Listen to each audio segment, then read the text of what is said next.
Hai teman-teman, berjumpa lagi dengan Guru Milenial. Semua video ini memuat ajaran Buddha dengan maksud membuat ajaran yang sulit diketahui atau terselubung menjadi lebih mudah dipahami. Namun, diperlukan pengetahuan mendasar dan kepekaan terhadap hal-hal spiritual.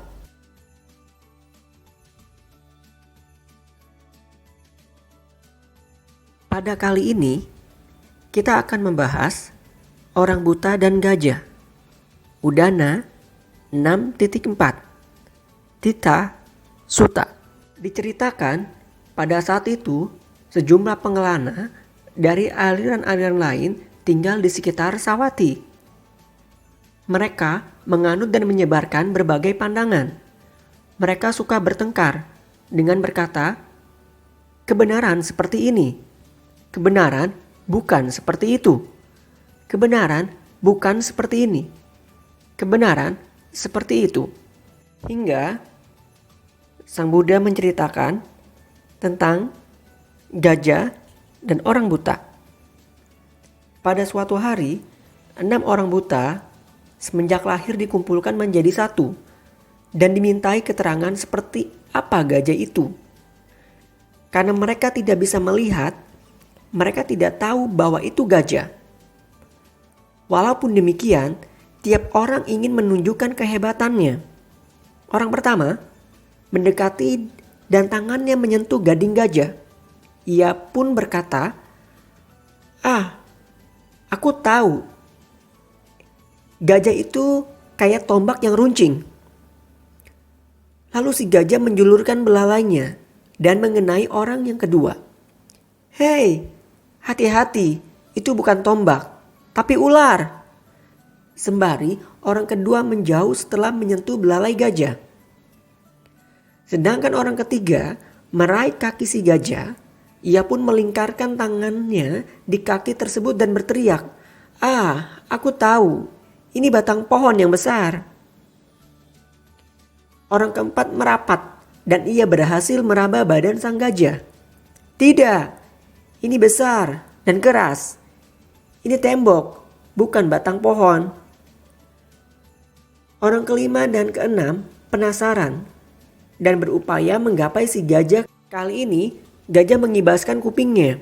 Orang kelima merasakan anginnya. Ia pun meraih telinga gajah untuk memastikan. Mana mungkin ini tembok? Kalian salah. Ini adalah kipas besar. Lalu gajah menggibaskan ekornya dan mengenai orang keenam. Ia pun memegang ekor gajah. Ini hanya sebuah sapu, bukan kipas. Dirinya merasa paling benar karena ia yang pegang sendiri dan mempercayainya. Dan mereka berdebat hingga adu jotos dan mereka berkelahi, mempertahankan keyakinannya. Kekeliruan orang buta itu adalah mengira kenyataan itu hanya sebatas apa yang diketahui. Satu benda yang sama, tetapi ada yang mengatakan itu tombak, ular, batang pohon, tembok, kipas, dan juga sapu. Mereka mulai bertengkar dan menganggap selain dirinya tidak ada yang benar.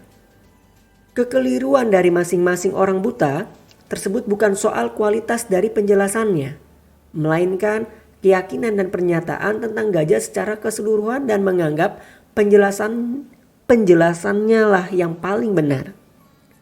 Tak ada seorang pun memiliki gagasan bahwa masing-masing hanya menjelaskan satu bagian saja. Seandainya mereka sadar bahwa mereka hanya menjelaskan satu bagian saja, sebenarnya mereka mampu mengerti kebenaran gajah secara keseluruhan. Apakah yang disebutkan keenam orang ini salah? Tidak juga. Karena yang mereka katakan adalah fakta, tetapi dari sudut pandang yang berbeda. Tetapi apakah yang disebutkan benar? Tentu tidak. Karena tak ada yang berhasil mengatakan itu gajah, kan? Kegaduhan informasi, ucapan, dan perdebatan di sana sini kerap membingungkan.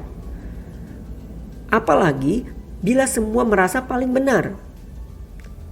Tapi dari cerita ini kita belajar dua hal. Yaitu biasakan tidak cepat menyimpulkan saat kita belum memahami sebuah peristiwa maupun berita dari media sosial yang ada. Bahkan sering dari kita suka share berita hoax yang notabene-nya belum kita telaah lebih dulu. Tidak apa-apa, kalaupun berarti harus menunggu. Kendalikanlah diri karena pendapat kita tidak selalu benar dan pendapat orang lain tidak selalu salah. Bertengkar tidak akan memberi jalan keluar. Bersabarlah. Gajah di pelupuk mata memang tak selalu mudah dilihat walaupun kita tidak buta. Dalam cara yang sama, para biku sebagian petapa melekat pada pandangan. Setelah melekati, mereka bertikai. Seperti orang yang hanya melihat satu sisi. Mereka tidak mengetahui apa yang bermanfaat dan apa yang berbahaya. Mereka tidak mengetahui apa yang adalah dhamma dan apa yang bukan dhamma. Tidak mengetahui apa yang bermanfaat dan apa yang berbahaya. Tidak mengetahui apa yang adalah dhamma dan apa yang bukan dhamma. Mereka hidup bercekcok, bertengkar, dan berselisih, melukai satu sama lain. Dan berkata, dhamma adalah seperti ini. Dhamma bukan seperti itu. Dhamma bukan seperti itu. Dhamma adalah seperti ini. Hingga akhirnya Sang Bhagawa ketika itu mengutarakan sabda seperti ini. Beberapa dari mereka yang disebut para pendeta dan petapa ini melekat pada pandangannya. Mereka bertengkar dan berkelahi. Orang-orang yang melihat hanya di satu sisi. Semoga kisah singkat ini memberikan sedikit pencerahan kepada kita semua. Khususnya dalam memandang pernyataan agama yang selalu ada tanpa batas ruang dan waktu. Terkadang ada orang yang selalu menganggap diri mereka benar sendiri dan mengabaikan pendapat orang lain. Untuk mengakhiri video ini, guru milenial akan menceritakan sebuah cerita dengan berjudul Anak Kapten yang Sok Tahu. Dahulu kala, hiduplah seorang anak kapten yang hendak pergi melaut bersama sekelompok pedagang untuk mengambil mutiara-mutiara. Sang anak kapten telah banyak membaca buku tentang kelautan dan cara mengendalikan kapal. Ia pun telah menghafal tiap kata dalam buku-buku yang dibacanya. Dengan kepercayaan diri yang tinggi, ia berkata kepada semua penumpang kapal, "Dalam pelayaran kita kali ini, Anda semua tidak perlu khawatir akan ganasnya lautan. Karena saya sudah sangat memahami seluk-beluk pelayaran. Buku-buku yang saya baca telah menjelaskan secara lengkap kiat-kiat menghindari batu karang, menghadapi gelombang tinggi, dan berdamai dengan cuaca buruk. Saya sudah sangat ahli dalam mengendalikan kapal dan menjamin tidak akan terjadi masalah apapun selama pelayaran kita." Semua penumpang kapal sangat kagum dan mempercayai perkataan si anak kapten. Rombongan itu pun berangkat berlayar.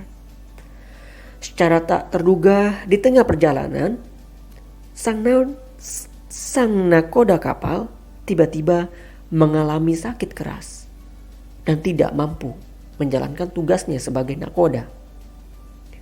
Karena itu, si anak kapten pun ditugaskan untuk mengambil alih posisi sang nakoda.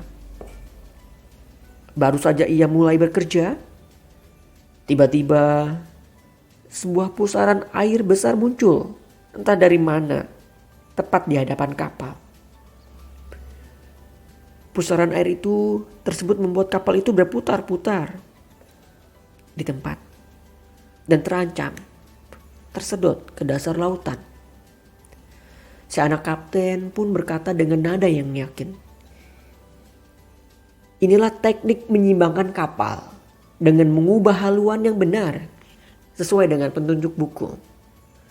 Akan tetapi sekeras apapun ia berusaha, kapal itu tidak kunjung dapat meloloskan diri dari pusaran air. Hingga akhirnya setelah berputar-putar di tempat beberapa kali, kapal itu tenggelam dan semua orang yang ada di dalamnya tewas." Banyak orang yang hanya mampu menghafal petuah-petuah dalam ajaran Buddha, namun tidak mau memahami secara mendalam serta menerapkannya di dalam kehidupan nyata.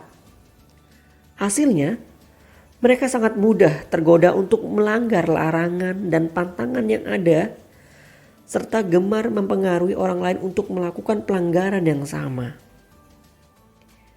Orang seperti ini berpotensi mencelakai dirinya sendiri dan membawa orang-orang yang di sekitarnya terjebak dalam kesesatan yang ia alami. Seperti halnya anak kapten pada cerita di atas yang membawa para penumpang kapal itu ikut tenggelam bersamanya.